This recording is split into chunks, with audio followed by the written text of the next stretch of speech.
Hi guys, this is JSNO.com and I'm here with the Honor 600 series. Yes, the 600 is upon us and we've already reviewed the 400 last year.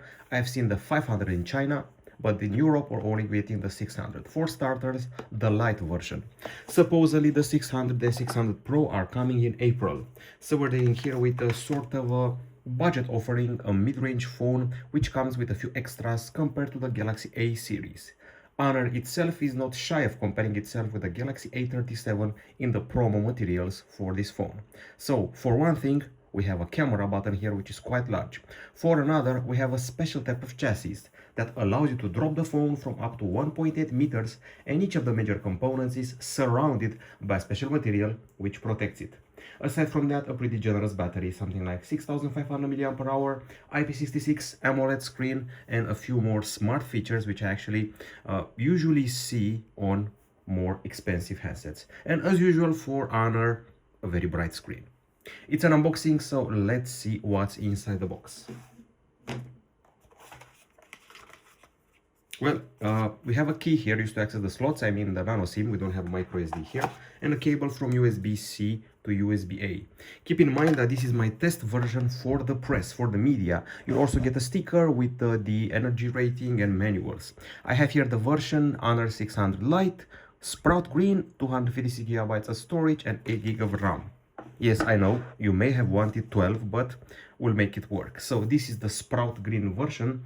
Aside from this hue, the phone also comes in Velvet Grey, Desert Gold, Velvet Black.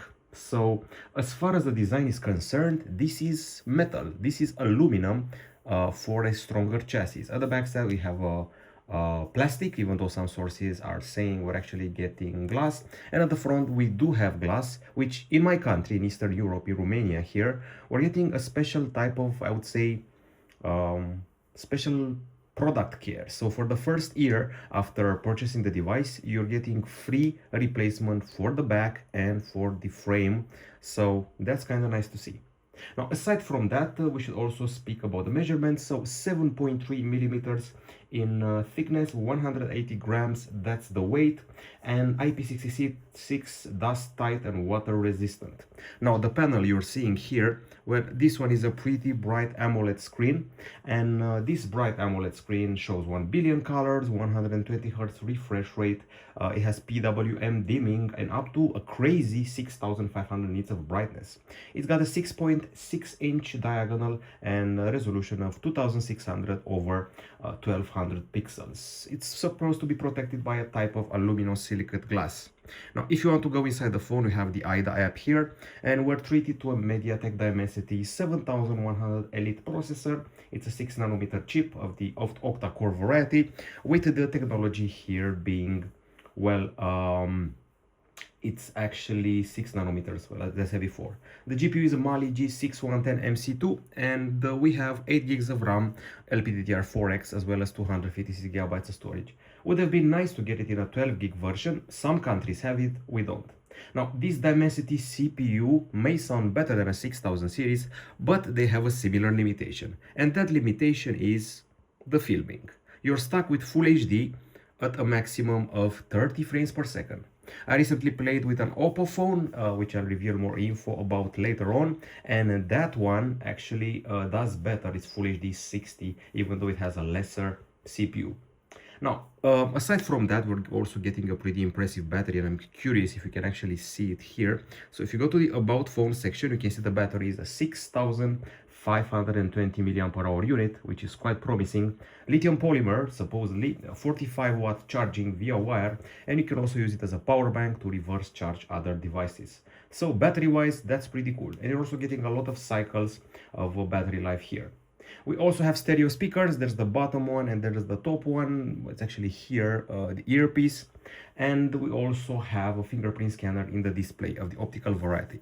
Now, the button you can see here is the camera button. I pressed it and activated the camera in a minute. There should also probably be some AI features which we can work with. Now, camera-wise, this is a 16 megapixel camera selfie shooter, and they told me at the event that you can actually trigger a special flash here. They actually said it was an actual real flash, which I'm pretty curious to experience that. Okay, so here it is. We actually have an actual flash here, so they didn't lie. Pretty nice to see. Okay, so that's the selfie in a nutshell. Now going on to the back side, it's a pretty simple setup. It's a dual setup. 108 megapixel main camera, f1.8 aperture, 5 megapixel ultra wide camera, f2.2 aperture, face detection autofocus on the main sensor, but no optical image stabilization. LED flash available here as a special sort of ring light around this logo here, and only full HD capture. Now let's actually use this little fellow here in order to test out the camera. So photo 1x and 2x and 3x, which are digital zoom. You also have here some filters, or better said color profiles or color styles if you want to. There are actually two subsets, film and classic, so definitely you can pick and choose. We also have this one here, moving photo. In the video department you pretty much saw what we're expecting, plus a few extras here like, I don't know, ratio, specification, flash and leveler. In the pro mode you tweak the white balance, focus, exposure, shutter, ISO and so forth. And in the more section there's panorama, scan document, slow-mo, high-res, which is full 100 megapixel capture, multi-video and time-lapse. Aside from that, you're also getting a moving photo from here if you want. Some extra options as well, timer, HDR, filters and watermark. And I see a novelty here. I see watermark as the main novelty here. Plus, I see you can also supposed to scroll among these to get a few more. Leveler. Portrait is part of the package, starting at 2x as if you had a telephoto camera, and you can also tweak the level of bokeh, of level of blur, and of course we also have a night shot. That's pretty much it camera wise. Now if I were to take a snap, then you can actually go ahead and play with the editing. So you go to the gallery, you get started, you take one of these shots, you press AI edit, and you're treated to some of the AI features of the phone. You get AI eraser, upscale, cutout, outpainting, and a few more. And that's just magic retouch. AI also manifests for the productivity. So here we have the note-taking application. Get started, next, agree. Okay, leave me alone with the data sync, and here we go. So if you were to start writing a document, you're going to have a little helper with you that does your summary, text translation, mind map, minutes, rephrasing, length, and correction. Of course, AI also manifests as Gemini, with Gemini Live, with Nano Banana, with the ability to compose music if you want to. Create image, create music, write anything, boost my day and help me learn some of the features. Of course, circle to search is part of the package, so you can actually circle around or something on the screen and well, find out stuff about it online or do translation or things like that. So in this area from the side, you should also have a sort of sidebar, unless it's not, I have to dig through the settings.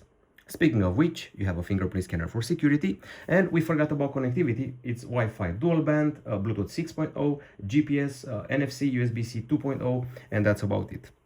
In the more connection section, we have Android Auto, Honor Share, NFC, and there's a dedicated portion for AI. Now, this one here comes with AI suggestions, AI button, AI memories, magic portal, magic sidebar, subtitles, translate, call translation, and even AI voice cloning detection.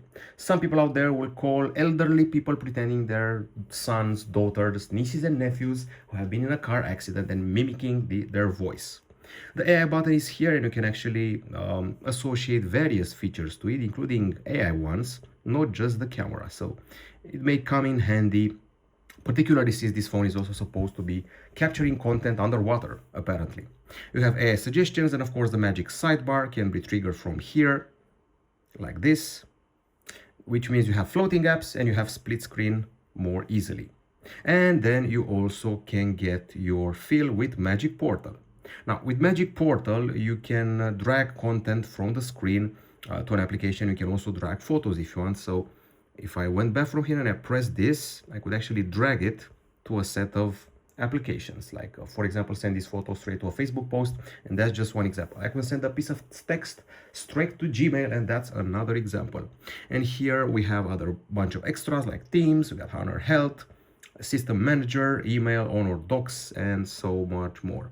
We have a game center here, and I suppose there should also be a special sidebar letting you tweak your gaming options. That's the trend right now, don't laugh, that's the trend. So I'm in Rainbow Six Mobile, and I'm expecting, yes, swipe from the side, get started, and here we are. Performance mode, the memory cleanups, timing gates, screenshot, rotation lock, and so forth. So we're definitely ready to do some gaming, even though this CPU isn't cutting edge, Dimensity 7000 series and all that. Of course, interface can be tweaked with a variety of cards, or better said widgets, which look pretty cool. This is Magic OS. Should be Magic OS 10 applied on top of Android 16, but let me double check for you. So we go here, and we go here, about for Magic OS. Magic OS 10, obviously applied on Android 16, so yeah, there's that. And you can also add some extra RAM with the RAM Turbo feature from here, an extra 8 on top of the already existing 8. That's it in a nutshell so far. It's supposed to be a very resilient phone, which does capture underwater, has a flash at the front and a large battery with fast charge. I'll be back soon with more detail and a full review of the Honor 600 Lite.